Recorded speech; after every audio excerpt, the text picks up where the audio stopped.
Hello and welcome to this episode of your favorite show Home Abroad. We welcome viewers of day and night news and also the views of Global Punjab in North America. ਗੱਲ ਕਰਦੇ ਹਾਂ US ਦੀ।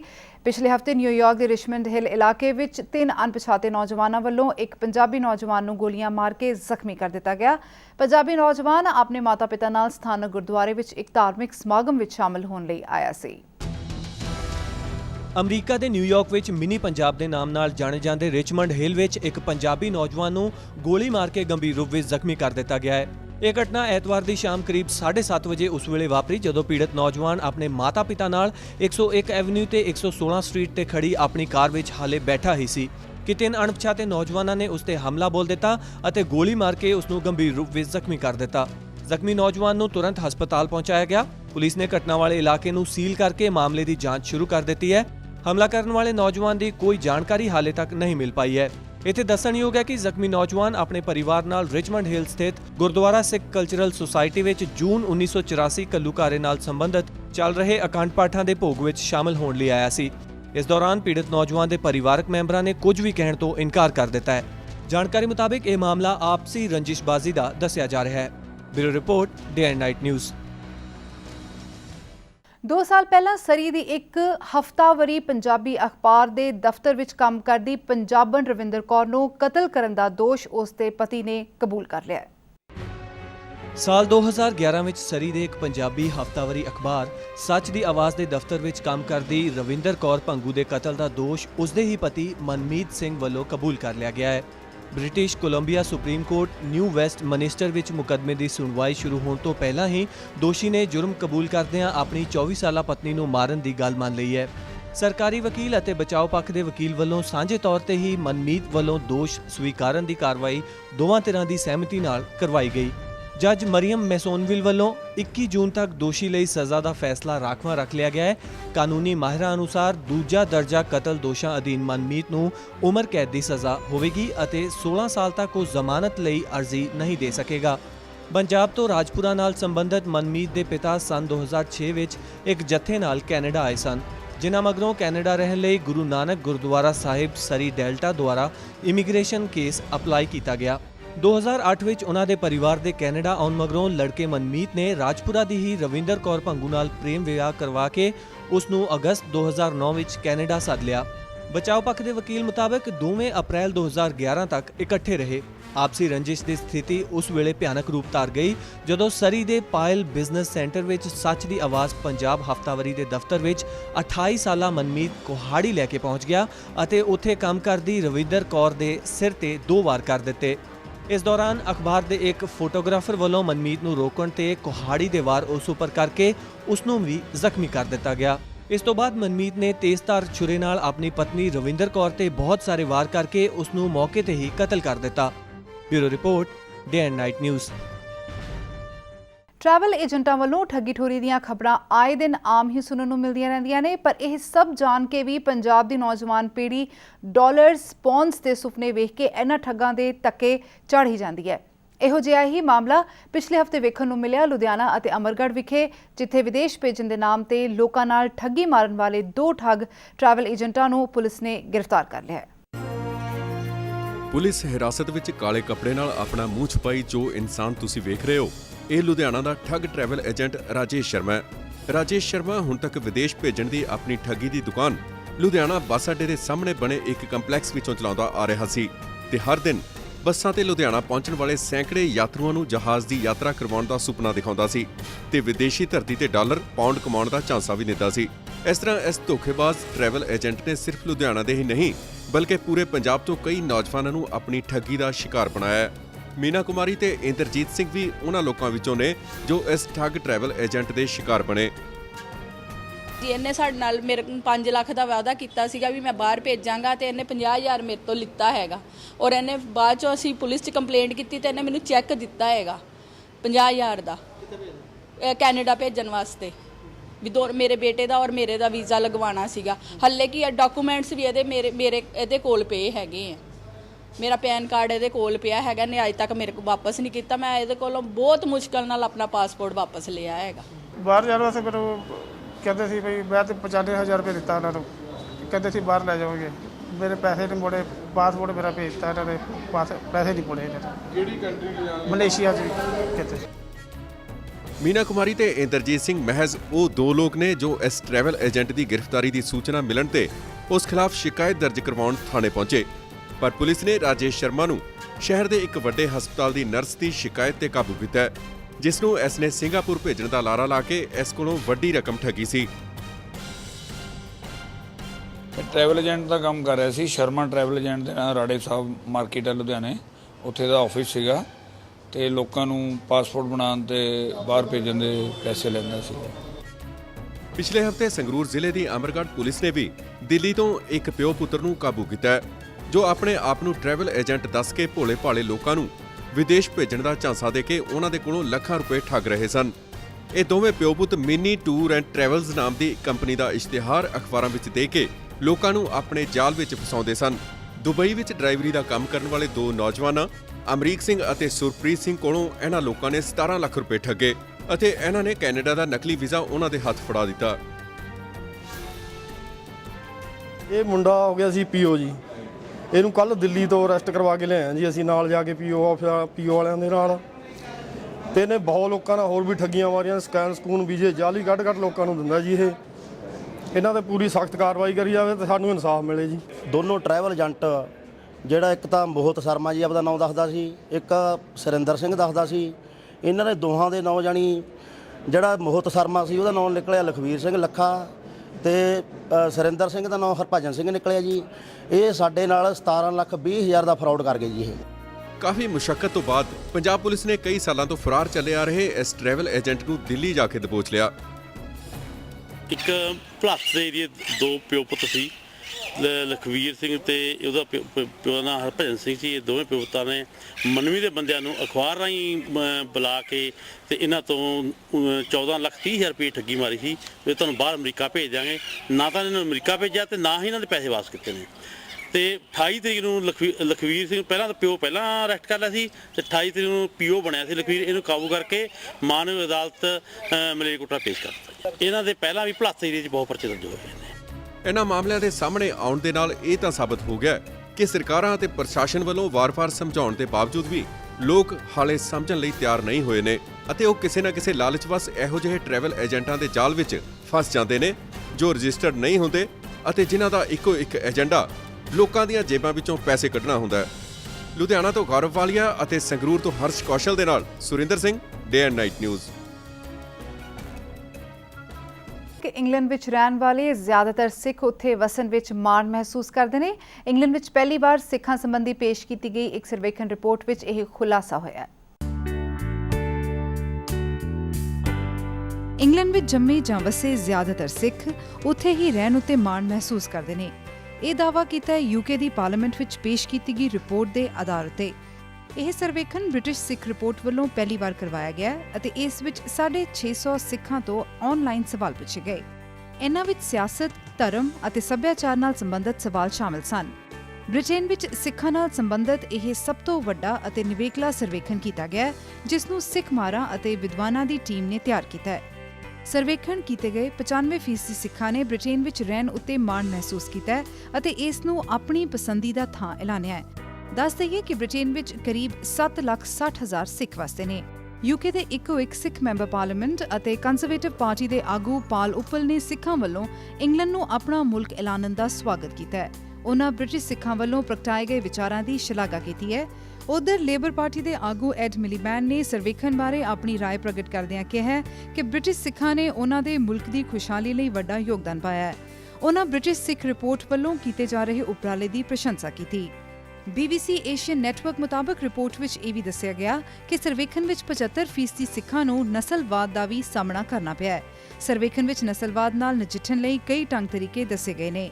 British ਸਿੱਖਾਂ ਖਿਲਾਫ ਹੁੰਦੇ ਨਸਲਵਾਦ ਅਤੇ ਹਿੰਸਾ ਦੇ ਮਾਮਲਿਆਂ ਨੂੰ ਉਜਾਗਰ ਕਰਨ ਲਈ ਆਨਲਾਈਨ ਵਸੀਲਿਆਂ ਨੂੰ ਲਾਗੂ ਕਰਨ ਦੀ ਵੀ ਮੰਗ ਕੀਤੀ ਗਈ। ਬ੍ਰਿਟਿਸ਼ ਸਿੱਖ ਰਿਪੋਰਟ ਦੇ ਜਸਬੀਰ ਸਿੰਘ ਨੇ ਕਿਹਾ ਕਿ ਬ੍ਰਿਟੇਨ ਵਿੱਚ ਸਿੱਖ ਪਿਛਲੇ 160 ਸਾਲਾਂ ਤੋਂ ਰਹਿ ਰਹੇ ਨੇ। ਉਨ੍ਹਾਂ ਦੱਸਿਆ ਕਿ ਰਿਪੋਰਟ ਦਾ ਮੁੱਖ ਮੰਤਵ ਬ੍ਰਿਟਿਸ਼ ਸਿੱਖਾਂ ਦੇ ਮਸਲਿਆਂ ਨੂੰ ਉਜਾਗਰ ਕਰਨਾ ਸੀ। ਉਨ੍ਹਾਂ ਕਿਹਾ ਕਿ ਇਸ ਰਿਪੋਰਟ ਨਾਲ ਸਰਕਾਰ ਅਤੇ ਸਿੱਖਾਂ ਦੇ ਨਾਲ ਹੋਰਨਾਂ ਧਾਰਮਿਕ ਜਥੇਬੰਦੀਆਂ ਨੂੰ ਬ੍ਰਿਟੇਨ ਵਿੱਚ ਰਹਿੰਦੇ ਸਿੱਖਾਂ ਦੇ ਵਿਚਾਰਾਂ ਨੂੰ ਸਮਝਣ ਵਿੱਚ ਸਹਾਇਤਾ ਮਿਲੇਗੀ। ਬ੍ਰਿਟਿਸ਼ ਸਿੱਖ ਰਿਪੋਰਟ ਹੁਣ ਹਰ ਸਾਲ ਪ੍ਰਕਾਸ਼ਿਤ ਹੋਇਆ ਕਰੇਗੀ ਅਤੇ ਇਸ ਵਿੱਚ ਉੱਥੇ ਰਹਿੰਦੇ ਸਿੱਖਾਂ ਦੇ ਬਦਲਦੇ ਵਿਵਹਾਰ ਅਤੇ ਉਹਨਾਂ ਦੀਆਂ ਮੁਸ਼ਕਿਲਾਂ ਨੂੰ ਸਾਹਮਣੇ ਲਿਆਂਦਾ ਜਾਏਗਾ। Bureau report TN9 news. ਹੁਣ NRI ਪੰਜਾਬ ਆਏ ਬਿਨਾਂ ਹੀ ਈਮੇਲ ਰਾਹੀਂ ਪੰਜਾਬ ਵਿਚਲੀਆਂ ਆਪਣੀਆਂ ਮੁਸ਼ਕਲਾਂ ਸੰਬੰਧੀ ਸ਼ਿਕਾਇਤਾਂ ਪੁਲਿਸ ਕੋਲ ਦਰਜ ਕਰਵਾ ਰਹੇ ਨੇ। ਪੁਲਿਸ ਮੁਤਾਬਕ ਇਹ ਰੁਝਾਨ ਦਿਨ-ਬ-ਦਿਨ ਵਧਦਾ ਹੀ ਜਾ ਰਿਹਾ ਹੈ। ਪੰਜਾਬ ਸਰਕਾਰ ਵੱਲੋਂ ਪ੍ਰਵਾਸੀ ਪੰਜਾਬੀਆਂ ਦੀ ਸਹੂਲਤ ਲਈ ਕਈ ਵੱਡੇ ਸ਼ਹਿਰਾਂ 'ਚ NRI ਪੁਲਿਸ ਥਾਣੇ ਸਥਾਪਿਤ ਕੀਤੇ ਗਏ ਨੇ। ਇਨ੍ਹਾਂ ਥਾਣਿਆਂ 'ਚ ਵਿਦੇਸ਼ 'ਚੋਂ ਹੀ ਆਪਣੀ ਸ਼ਿਕਾਇਤ ਦਰਜ ਕਰਵਾਉਣ ਲਈ ਈਮੇਲ ਦੀ ਸਹੂਲਤ ਦਿੱਤੀ ਗਈ ਹੈ ਤੇ ਸਹੂਲਤ ਦਾ ਪ੍ਰਵਾਸੀ ਪੰਜਾਬੀ ਖੂਬ ਫਾਇਦਾ ਵੀ ਉਠਾ ਰਹੇ ਨੇ। ਜਿਹੜੇ ਪ੍ਰਵਾਸੀ ਪੰਜਾਬੀ ਆਪਣੀਆਂ ਸ਼ਿਕਾਇਤਾਂ ਦਰਜ ਕਰਾਉਣ ਪੰਜਾਬ ਨਹੀਂ ਆ ਸਕਦੇ, ਉਹ ਇਸ ਈਮੇਲ ਰਾਹੀਂ ਆਪਣੀਆਂ ਸ਼ਿਕਾਇਤਾਂ ਦਰਜ ਕਰਵਾ ਰਹੇ ਨੇ।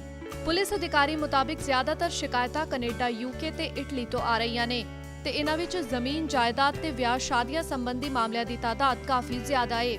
ਪੁਲਿਸ ਮੁਤਾਬਕ 1 ਜਨਵਰੀ ਤੋਂ ਲੈ ਕੇ 31 ਮਈ ਤੱਕ ਕੋਈ 218 ਸ਼ਿਕਾਇਤਾਂ ਈਮੇਲ ਰਾਹੀਂ ਉਹਨਾਂ ਨੂੰ ਮਿਲੀਆਂ ਨੇ, ਜਿਨ੍ਹਾਂ 'ਚੋਂ 156 ਮਾਮਲੇ ਹੱਲ ਕੀਤੇ ਗਏ ਨੇ। ਮੋਸਟਲੀ ਸਾਨੂੰ ਕੈਨੇਡਾ ਤੋਂ, UK ਤੋਂ ਤੇ ਹੁਣ ਇਟਲੀ ਤੋਂ ਵੀ ਆਉਣ ਲੱਗ ਪਈਆਂ। ਇਹਨਾਂ 3 ਕੰਟਰੀ ਤੋਂ ਸਾਨੂੰ ਮੇਲ ਜ਼ਿਆਦਾ ਆਉਂਦੀ। ਮੋਸਟਲੀ ਨੇਚਰ ਕੰਪਲੇਂਟਸ ਹੈ, ਪ੍ਰੋਪਰਟੀ ਮੈਟਰ ਹੈ। ਪ੍ਰੋਪਰਟੀ ਮੈਟਰ ਤੇ ਹੁਣ ਮੈਟਰੀਮੋਨੀਅਲ ਡਿਸਪਿਊਟ, ਇਹ 2 ਟਾਈਪ ਦੇ ਸਾਡੇ ਕੋਲ ਜ਼ਿਆਦਾ ਆਉਂਦੇ ਆ। ਅਦਰ ਇਸ਼ੂ ਕਾਫੀ ਘੱਟ ਨੇ। ਪੁਲਿਸ ਮੁਤਾਬਕ ਇਹਨਾਂ 'ਚੋਂ ਜ਼ਿਆਦਾਤਰ ਮਾਮਲੇ ਵਿੱਚ ਪੁਲਿਸ ਵੱਲੋਂ ਦੋਵਾਂ ਧਿਰਾਂ ਦਰਮਿਆਨ ਰਾਜ਼ੀਨਾਮਾ ਕਰਵਾ ਕੇ ਮਾਮਲਾ ਹੱਲ ਕਰਵਾ ਦਿੱਤਾ ਜਾਂਦਾ ਹੈ। ਲੁਧਿਆਣਾ ਤੋਂ ਗੌਰਵ ਵਾਲੀਆ ਦੇ ਨਾਲ ਅਨੁਰੀਤ ਕੌਰ, ਡੇ ਐਂਡ ਨਾਈਟ ਨਿਊਜ਼। ਕੈਨੇਡਾ ਦੇ ਕਿਊਬੈਕ ਵਿੱਚ ਸਿੱਖ ਖਿਡਾਰੀਆਂ ਦੇ ਪਟਕਾ ਬਣ ਕੇ ਖੇਡਣ ਤੇ ਰੋਕ ਲਾਉਣ ਵਾਲੀ ਕਿਊਬੈਕ ਸੌਕਰ ਫੈਡਰੇਸ਼ਨ ਨੂੰ ਕੈਨੇਡੀਅਨ ਸੌਕਰ ਐਸੋਸੀਏਸ਼ਨ ਦੇ ਮੁਅੱਤਲ ਕਰਨ ਤੋਂ ਬਾਅਦ ਹੁਣ FIFA ਨੇ ਵੀ ਝਾੜ ਪਾਈ ਹੈ। ਕੈਨੇਡਾ ਦੇ ਸੂਬੇ ਕਿਊਬੈਕ ਵਿੱਚ ਇੱਕ ਸਿੱਖ ਖਿਡਾਰੀ ਦੇ ਪਟਕਾ ਬੰਨ੍ਹ ਕੇ ਖੇਡਣ ਤੇ ਰੋਕ ਲਾਉਣ ਦੇ ਮਾਮਲੇ 'ਚ ਕਿਊਬੈਕ ਸੌਕਰ ਫੈਡਰੇਸ਼ਨ ਕਸੂਤੀ ਫਸੀ ਹੋਈ ਹੈ। ਇਸ ਮਾਮਲੇ ਵਿੱਚ ਜਿੱਥੇ ਪਹਿਲਾਂ ਕੈਨੇਡਾ ਸੌਕਰ ਐਸੋਸੀਏਸ਼ਨ ਨੇ ਸਖਤ ਕਦਮ ਚੁੱਕਦਿਆਂ ਕਿਊਬੈਕ ਸੌਕਰ ਫੈਡਰੇਸ਼ਨ ਨੂੰ ਮੁਅੱਤਲ ਕਰ ਦਿੱਤਾ ਸੀ, ਉੱਥੇ ਹੁਣ FIFA ਯਾਨੀ ਕਿ federation of international football association ਨੇ ਵੀ ਸਿੱਖ ਨੌਜਵਾਨ ਤੇ ਲਗਾਈ ਗਈ ਰੋਕ ਨੂੰ ਗਲਤ ਦੱਸਿਆ ਅਤੇ ਕਿਹਾ ਕਿ FIFA ਦੇ ਕਾਨੂੰਨ ਵਿੱਚ ਇਹ ਕਿਤੇ ਵੀ ਦਰਜ ਨਹੀਂ ਹੈ ਕਿ ਕੋਈ ਦਸਤਾਰ ਬੰਨ੍ਹ ਕੇ ਨਹੀਂ ਖੇਡ ਸਕਦਾ। FIFA ਨੇ ਕਿਊਬੈਕ ਸੌਕਰ ਫੈਡਰੇਸ਼ਨ ਨੂੰ ਸਿੱਖ ਨੌਜਵਾਨ ਦੇ ਖੇਡਣ ਤੇ ਲਗਾਈ ਗਈ ਰੋਕ ਹਟਾਉਣ ਲਈ ਕਿਹਾ ਸੀ। ਬੀਤੇ ਦਿਨੀ ਮਾਂਟਰੀਅਲ ਦੇ 18 ਸਾਲਾ ਸਿੱਖ ਨੌਜਵਾਨ ਨੂੰ ਕਿਊਬੈਕ ਸੌਕਰ ਫੈਡਰੇਸ਼ਨ ਨੇ ਪਟਕਾ ਬੰਨ੍ਹ ਕੇ ਖੇਡਣ ਤੋਂ ਮਨਾ ਕਰ ਦਿੱਤਾ ਸੀ, ਜਿਸ ਕਾਰਨ ਉਹ ਪਿਛਲੇ ਸਾਲ ਤੋਂ ਕੋਈ ਵੀ ਮੈਚ ਨਹੀਂ ਖੇਡ ਸਕਿਆ। ਇਸ ਬੇਇਨਸਾਫੀ ਵਿਰੁੱਧ ਜਿੱਥੇ ਸਿੱਖ ਸੰਸਥਾਵਾਂ ਨੇ ਆਵਾਜ਼ ਉਠਾਈ ਸੀ, ਉੱਥੇ ਹੀ ਕੈਨੇਡੀਅਨ ਮੈਂਬਰ ਪਾਰਲੀਮੈਂਟ ਪਰਮ ਗਿੱਲ, ਖੇਡ ਰਾਜ ਮੰਤਰੀ ਬਲ ਗੋਸਲ ਤੇ ਕੁਝ ਕੈਨੇਡੀਆਈ ਪੰਜਾਬੀ ਸਿਆਸਤਦਾਨਾਂ ਨੇ ਵੀ ਇਸ ਰੋਕ ਦਾ ਵਿਰੋਧ ਕੀਤਾ ਸੀ ਅਤੇ ਸਰਕਾਰ ਤੇ ਰੋਕ ਹਟਾਉਣ ਲਈ ਦਬਾਅ ਬਣਾਇਆ ਹੋਇਆ। ਉਧਰ ਪੰਜਾਬ 'ਚ ਵੀ ਇਸ ਰੋਕ ਦੇ ਪ੍ਰਤੀਕਰਮ ਦਿੰਦਿਆਂ ਸ਼੍ਰੋਮਣੀ ਗੁਰਦੁਆਰਾ ਪ੍ਰਬੰਧਕ ਕਮੇਟੀ ਦੇ ਪ੍ਰਧਾਨ ਅਵਤਾਰ ਸਿੰਘ ਮੱਕੜ ਨੇ ਵੀ ਇਸ ਮਾਮਲੇ 'ਚ ਭਾਰਤ ਸਰਕਾਰ ਰਾਹੀਂ ਕੈਨੇਡੀਅਨ ਸਰਕਾਰ ਨਾਲ ਗੱਲ ਕਰਨ ਦੀ ਗੱਲ ਕੀਤੀ ਹੈ। ਕਿਊਬੈਕ ਸੌਕਰ ਫੈਡਰੇਸ਼ਨ ਦੇ ਇਸ ਮੰਦਭਾਗੇ ਫੈਸਲੇ ਦੀ ਕੈਨੇਡਾ ਵਿੱਚ ਚੁਫੇਰਿਓਂ ਨਿੰਦਾ ਹੋਈ ਹੈ। ਕੈਨੇਡਾ ਦੇ ਇਮੀਗ੍ਰੇਸ਼ਨ ਮੰਤਰੀ ਜੇਸਨ ਕੈਨੀ ਨੇ ਕਿਊਬੈਕ ਸੌਕਰ ਫੈਡਰੇਸ਼ਨ ਨੂੰ ਮੁਅੱਤਲ ਕਰਨ ਦੇ ਇਸ ਕਦਮ ਦੀ ਕੈਨੇਡੀਆਈ ਸੌਕਰ ਫੈਡਰੇਸ਼ਨ ਦੀ ਸ਼ਲਾਘਾ ਕੀਤੀ ਹੈ ਅਤੇ ਲਿਬਰਲ ਪਾਰਟੀ ਦੇ ਆਗੂ ਜਸਟਿਨ ਟਰੂਡੋ ਨੇ ਕਿਹਾ ਕਿ ਕਿਸੇ ਖਿਡਾਰੀ ਨੂੰ ਪੱਗ ਦੀ ਵਜ੍ਹਾ ਕਰਕੇ ਖੇਡਣ ਤੋਂ ਰੋਕਣਾ ਗਲਤ ਗੱਲ ਹੈ। ਉਧਰ FIFA ਦੇ ਇਸ ਫੈਸਲੇ ਤੇ ਸਿੱਖ ਭਾਈਚਾਰੇ 'ਚ ਖੁਸ਼ੀ ਦਾ ਮਾਹੌਲ ਬਣਿਆ ਹੋਇਆ ਹੈ। Bureau report, day and night news. ਇਸ ਹਫਤੇ ਬਾਬਾ ਸੇਵਾ ਸਿੰਘ ਕਾਰ ਸੇਵਾ ਵਾਲੇ ਅਮਰੀਕਾ ਗਏ ਸਨ, ਜਿੱਥੇ ਗੁਰੂ ਗੋਬਿੰਦ ਸਿੰਘ ਫਾਊਂਡੇਸ਼ਨ USA ਵੱਲੋਂ ਉਹਨਾਂ ਨੂੰ ਵਾਤਾਵਰਣ ਨੂੰ ਬਚਾਉਣ ਅਤੇ ਹੋਰਨਾਂ ਸਮਾਜਿਕ ਕਾਰਜਾਂ ਵਿੱਚ ਯੋਗਦਾਨ ਪਾਉਣ ਲਈ ਸਨਮਾਨਿਤ ਕੀਤਾ ਗਿਆ। ਵਾਤਾਵਰਣ ਨੂੰ ਬਚਾਉਣ ਲਈ ਮੋਹਰੀ ਭੂਮਿਕਾ ਨਿਭਾਉਣ ਵਾਲੇ ਬਾਬਾ ਸੇਵਾ ਸਿੰਘ ਖਡੂਰ ਸਾਹਿਬ ਵਾਲਿਆਂ ਨੂੰ ਬੀਤੇ ਦਿਨੀ ਅਮਰੀਕਾ ਦੀ ਇੱਕ ਗੈਰ ਸਰਕਾਰੀ ਸੰਸਥਾ ਗੁਰੂ ਗੋਬਿੰਦ ਸਿੰਘ ਫਾਊਂਡੇਸ਼ਨ ਵੱਲੋਂ ਸਨਮਾਨਿਤ ਕੀਤਾ ਗਿਆ। ਹੁਣ ਤੱਕ 3 ਲੱਖ ਤੋਂ ਵੱਧ ਦਰਖਤ ਲਗਾ ਚੁੱਕੇ ਬਾਬਾ ਸੇਵਾ ਸਿੰਘ ਖਡੂਰ ਸਾਹਿਬ ਵਾਲਿਆਂ ਨੂੰ ਵਾਤਾਵਰਣ ਨੂੰ ਬਚਾਉਣ ਲਈ ਹੀ ਨਹੀਂ ਬਲਕਿ ਹੋਰਨਾਂ ਸਮਾਜਿਕ ਕਾਰਜਾਂ ਵਿੱਚ ਵੀ ਵੱਡਾ ਹਿੱਸਾ ਪਾਉਣ ਲਈ ਸਨਮਾਨਿਤ ਕੀਤਾ ਗਿਆ। ਖਡੂਰ ਸਾਹਿਬ ਵਿਖੇ ਉਹਨਾਂ ਵੱਲੋਂ ਸਿੱਖਿਆ ਦਾ ਇੱਕ ਅਜਿਹਾ ਕੇਂਦਰ ਚਲਾਇਆ ਜਾ ਰਿਹਾ ਹੈ ਜਿੱਥੇ ਪੰਜਾਬ ਦੇ ਸਿੱਖ ਬੱਚਿਆਂ ਨੂੰ ਉਚੇਰੀ ਸਿੱਖਿਆ ਹਾਸਲ ਕਰਨ ਲਈ ਅਤੇ ਉੱਚ ਅਹੁਦਿਆਂ ਤੇ ਪਹੁੰਚਾਉਣ ਲਈ ਦੇਸ਼ ਪੱਧਰ ਦੇ ਹੁੰਦੇ ਇਮਤਿਹਾਨਾਂ ਦੇ ਯੋਗ ਬਣਾਉਣ ਵਾਸਤੇ ਤਿਆਰ ਕੀਤਾ ਜਾਂਦਾ ਹੈ। ਨਿਸ਼ਾਨ ਹੈ ਸਿੱਖੀ ਅਤੇ ਇਸ ਦੇ ਨਾਲ ਜੁੜੇ ਵਿਦਿਅਕ ਅਦਾਰਿਆਂ 'ਚ ਹੁਣ ਤੱਕ 2200 ਵਿਦਿਆਰਥੀਆਂ ਨੂੰ ਇਮਤਿਹਾਨਾਂ ਲਈ ਤਿਆਰ ਕੀਤਾ ਜਾ ਚੁੱਕਾ ਹੈ ਅਤੇ 400 ਵਿਦਿਆਰਥੀਆਂ ਨੂੰ ਬਿਲਕੁਲ ਮੁਫਤ ਸਿੱਖਿਆ ਮੁਹੱਈਆ ਕਰਵਾਈ ਗਈ ਹੈ। ਬਾਬਾ ਸੇਵਾ ਸਿੰਘ ਖਡੂਰ ਸਾਹਿਬ ਵਾਲਿਆਂ ਨੇ 1999 'ਚ ਖਡੂਰ ਸਾਹਿਬ ਤੋਂ ਦਰਖਤ ਲਗਾਉਣ ਦਾ ਇੱਕ ਪ੍ਰੋਜੈਕਟ ਸ਼ੁਰੂ ਕੀਤਾ ਸੀ, ਜਿਹੜਾ ਹੌਲੀ-ਹੌਲੀ ਫੈਲਦਾ ਗਿਆ ਅਤੇ ਲਗਭਗ 100 ਪਿੰਡਾਂ ਨੇ ਇਸ ਪ੍ਰੋਜੈਕਟ ਨੂੰ ਅਪਣਾ ਲਿਆ ਹੈ। ਬਾਬਾ ਜੀ ਪੂਰੇ ਪੰਜਾਬ ਅਤੇ ਵਿਸ਼ਵ 'ਚ ਵਾਤਾਵਰਣ ਨੂੰ ਬਚਾਉਣ ਲਈ ਰੋਲ ਮਾਡਲ ਦੀ ਭੂਮਿਕਾ ਨਿਭਾਉਣ ਲੱਗੇ ਨੇ। ਬਾਬਾ ਸੇਵਾ ਸਿੰਘ ਜੀ ਕੋਲ ਇਸ ਵੇਲੇ ਪੌਦਿਆਂ ਨੂੰ ਪਾਣੀ ਦੇਣ ਲਈ 10 ਪਾਣੀ ਦੇ ਟੈਂਕਰ ਅਤੇ ਪੂਰਾ ਸਮਾਂ ਪੌਦਿਆਂ ਦੀ ਦੇਖਭਾਲ ਕਰਨ ਵਾਸਤੇ 50 ਸੇਵਾਦਾਰ ਕੰਮ ਕਰਦੇ ਨੇ। ਬਲਹਾਰੀ ਕੁਦਰਤ ਵਸਿਆ ਜੋ ਸਤਿਗੁਰਾਂ ਨੇ ਪ੍ਰਕਿਰਤੀ ਦੇ ਨਾਲ ਪਿਆਰ ਕਰਨ ਦਾ ਸਾਨੂੰ ਸੰਦੇਸ਼ ਦਿੱਤਾ ਹੈ। ਪਾਵਨ ਗੁਰੂ ਪਾਣੀ ਪਿਤਾ ਮਾਤਾ ਧਰਤ ਮਹਤ ਸੋ ਜਿਹੜੇ ਵਾਤਾਵਰਨ ਆ ਜਿਹੜਾ ਸਾਨੂੰ ਸ਼ੋਧਾ ਵਾਸਤੇ ਸਾਡਾ ਸਾਰਿਆਂ ਦਾ ਫਰਜ਼ ਹੈ ਸਾਰੇ, ਕਿਉਂਕਿ ਮਨੁੱਖਤਾ ਦਾ ਭਲਾ, ਕਿਉਂਕਿ ਦੂਸਰਾ ਲੰਗਰ ਤੇ ਇੱਕ ਮਨੁੱਖਤਾ ਵਾਸਤੇ ਸ਼ੁੱਧ ਹਵਾ ਦਾ ਲੰਗਰ ਸਾਰੀ 84 ਲੱਖ ਜੂਨ ਵਾਸਤੇ ਹੀ ਹੈਗਾ ਏ। ਤੋਂ ਵੱਧ ਤੋਂ ਵੱਧ ਆਪਾਂ ਦਰਖਤ ਲਗਾ ਕੇ ਉਹਦੀ ਪਾਲਣ ਪੋਸ਼ਣ ਕਰੀਏ ਤਾਂ ਕਿ ਖੁਸ਼ੀਆਂ ਦਾ ਮਾਹੌਲ, ਖੇਡਾਂ ਵਾਲਾ ਮਾਹੌਲ ਸਾਨੂੰ ਇਹ ਅਸੀਂ ਸਿਰਜ ਕੇ ਦਈਏ। ਮਨੁੱਖਤਾ ਵਾਸਤੇ ਇਹ ਐਸੇ ਕਾਰਜ ਕਰੀਏ ਜਿਹੜੇ ਕਿ ਦਰਖਤਾਂ ਦੀ, ਖਾਸ ਕਰਕੇ ਪੰਜਾਬ ਵਿੱਚ ਬੜੀ ਹੋਂਦ ਜਿਹੜਾ ਖਤਰਾ ਹੋਇਆ ਬਣਿਆ ਹੋਇਆ ਹੈ। ਇੱਥੇ ਅਮਰੀਕਾ 'ਚ ਤਾਂ ਬਹੁਤ ਲੋਕ ਸੁਚੇਤ ਨੇ ਔਰ ਸਰਕਾਰਾਂ ਵੀ ਬਹੁਤ ਜ਼ਿੰਮੇਵਾਰੀ ਨਾਲ ਕੰਮ ਕਰ ਰਹੀਆਂ, ਪਰ ਪੰਜਾਬ ਦੇ ਵਿੱਚ ਇਸ ਦੀ ਬੜੀ ਘਾਟ ਆ। ਸੋ ਆਪਾਂ ਸਾਰੇ ਰਲ ਮਿਲ ਕੇ ਹੱਲਾ ਮਾਰੀਏ। ਇਸ ਦੇ ਨਾਲ ਹੀ ਬਾਬਾ ਸੇਵਾ ਸਿੰਘ ਜੀ ਪੰਜਾਬ ਦੇ ਕਿਸਾਨਾਂ ਨੂੰ ਖੇਤੀਬਾੜੀ 'ਚ ਕੀੜੇਮਾਰ ਦਵਾਈਆਂ ਅਤੇ ਖਾਦਾਂ ਬਾਰੇ ਵੀ ਜਾਗਰੂਕ ਕਰ ਰਹੇ ਨੇ।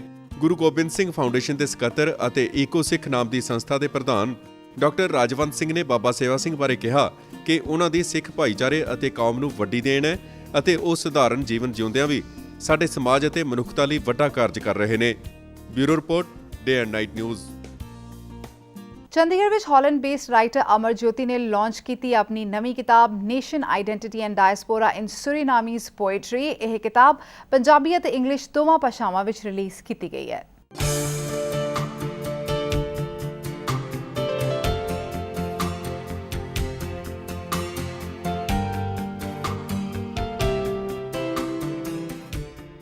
ਡਾਕਟਰ ਅਮਰ ਜੋਤੀ ਪੰਜਾਬੀ ਸਾਹਿਤ ਦੇ ਇੱਕ ਨਾਮਵਰਗ ਲਿਖਾਰੀ ਨੇ।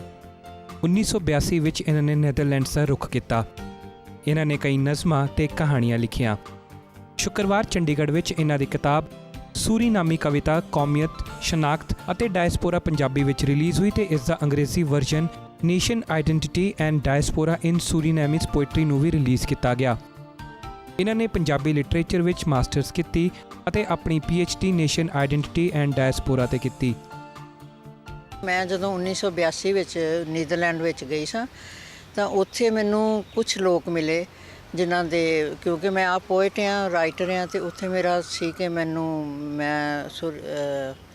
ਡੱਚ ਜਿਹੜੇ ਲੋਕ ਨੇ ਜਾਂ ਡੱਚ ਜਿਹੜੇ ਕਲਾਕਾਰ ਨੇ ਉਹਨਾਂ ਦੇ ਨਾਲ ਗੱਲਬਾਤ ਕਰਾਂ, ਉਹਨਾਂ ਦੀਆਂ ਸੁਭਾਵਾਂ ਵਿੱਚ ਜਾਵਾਂ। ਪਹਿਲਾਂ ਮੈਂ ਉੱਥੇ ਜਾ ਕੇ ਡੱਚ ਭਾਸ਼ਾ ਪੜ੍ਹੀ, ਸਿੱਖੀ, ਫਿਰ ਉਹਨਾਂ ਦੀਆਂ ਸੁਭਾਵਾਂ ਵਿੱਚ ਜਾਣ ਲੱਗੀ ਜਿਹੜੀਆਂ ਕਿ ਲਿਟਰੇਰੀ ਇੰਸਟੀਟਿਊਸ਼ਨ ਸੀ।